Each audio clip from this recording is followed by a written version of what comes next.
In my personal finance journey, knowingly or unknowingly, I've made several mistakes. And that's what makes us human. We do make mistakes, but what's important is to learn from them and grow. And through every mistakes, I've learned some important life lessons. So in this video, I'm going to share those lessons and hopefully it can save you a lot of money and essentially can change the way you think about money. Starting with the first one, money can buy freedom. Freedom to work if you want to. It's not just about quitting that 9 to 5. You can decide what sort of work you want to do. Maybe you can cut down the hours, or maybe you can do some voluntary work. You have the freedom to spend your day in your own terms. J.L. Collins, the author of Simple Path to Wealth, mentioned in his book, there are many things money can buy, but the most valuable of all is freedom. Freedom to do what you want and to work for whom you respect. And I couldn't agree more. Money gives us freedom. The freedom to be our own boss. The freedom to create something of lasting value, and the freedom to live a life that is truly fulfilling in our own terms. And this freedom has allowed me to spend more time at home with my family, allowed me to explore my other hobbies like this YouTube channel and other new hobbies that I'm exploring every day, and also have more brain space to ponder upon life. So if you are at a crossroad debating how you should spend your hard-earned money, consider buying freedom. It will be the greatest purchase that money can buy. Which brings me to the next lesson: don't buy stuffs to impress others. When we buy things to impress others, we actually end up with less money. I know, as obvious as it sounds, I really didn't learn these lessons until well into my adulthood. No one ever told me this. Morgan Housel, the author of the famous book The Psychology of Money, in chapter 9, he mentioned spending money to show people how much money you have is the fastest way to have less money. It's so interesting, right? We all are social beings, and it's not a surprise that we seek that social validation. But the problem is that we often try to do this through things we buy and own. And I struggled with this in my early 20s. Why did I rent an entire apartment that was eating up 40% of my income? I could have easily shared an apartment. Why did I offer to pay for dinner for others when I could just pay my bit? There's so many whys that I regret, but that's the lesson learned. What is sad is after all that effort, I realized too late that no one really cared. I was just trying hard to impress others.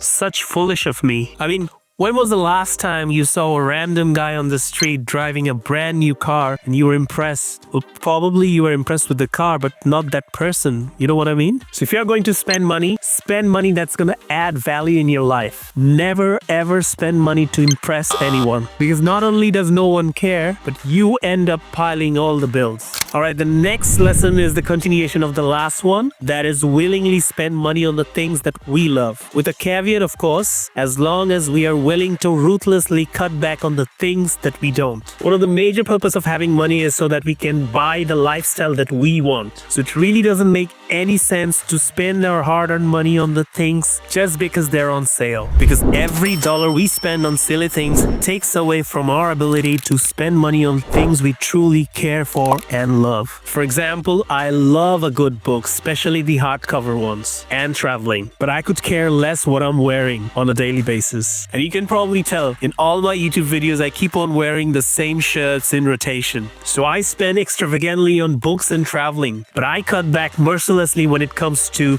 clothes or anything non-essential. This balance of spending on things that you love and mercilessly cutting down on things that you don't is probably the most powerful personal finance lessons that I've learned. Good money management is not just about cutting everywhere. It's about good prioritization. So there you have it. 3 of the most powerful personal finance lessons that can save you and change you a lot. If you like what I do, give it a thumbs up, share with someone who really needs to hear this. Thanks for watching. I'll see you in the next one.